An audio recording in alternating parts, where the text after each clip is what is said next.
અને ત્યાર પછી જેમ જેમ એને સમજણ થતી ગઈ અને સમજતા થયા અને ઘરમાં ટીવી ખોલે તો એને કમળ અને નરેન્દ્ર મોદી દેખાય. આ એટલા માટે યાદ કરવું પડે કે હાલની પેઢીને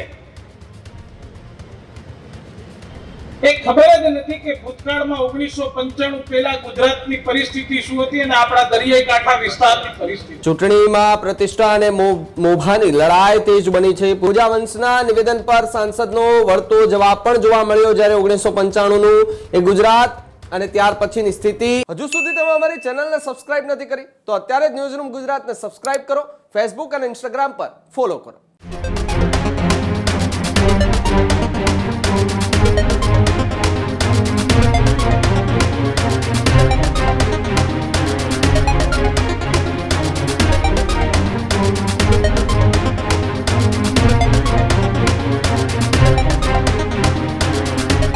તો આ તરફ બીજા અન્ય સમાચારોમાં વાત કરીએ તો સમાચાર ગીર સોમનાથથી મળી રહ્યા છે. જી હા, ગીર સોમનાથ જિલ્લામાં સ્થાનિક સ્વરાજ્યની ચૂંટણી પહેલા રાજકારણ ગરમાયું છે. કોળી સમાજના બે દિગ્ગજ અને કદ્દાવર નેતા આમને સામને જોવા મળ્યા.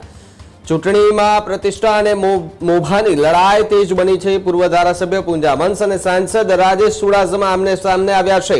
પૂંજા વંશે કોંગ્રેસ પર આકરા પ્રહારો કર્યા હતા.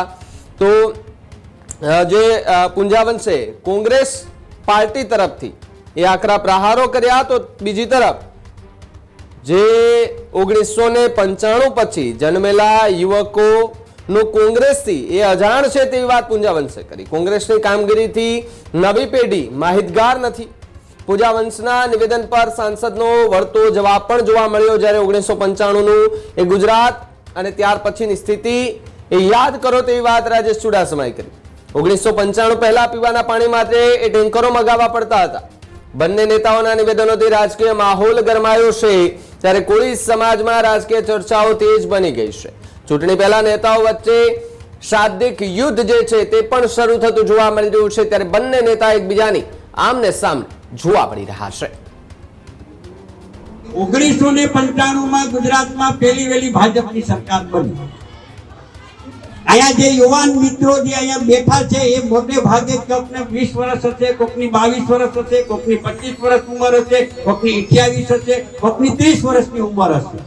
હવે 1995 માં જે યુવાનનો જન્મ થયો છે માનસિંહભાઈ, એની આજે ઉંમર કેટલી હોય? 1995 માં જે જન્મ થયો હોય 31 વર્ષ. એટલે 31 વર્ષના જે યુવાનો જે અહીંયા બેઠા છે એ યુવાનોને જ્યારે 95 માં જન્મ થયો, 95 અને પછી ત્યાર પછી 2000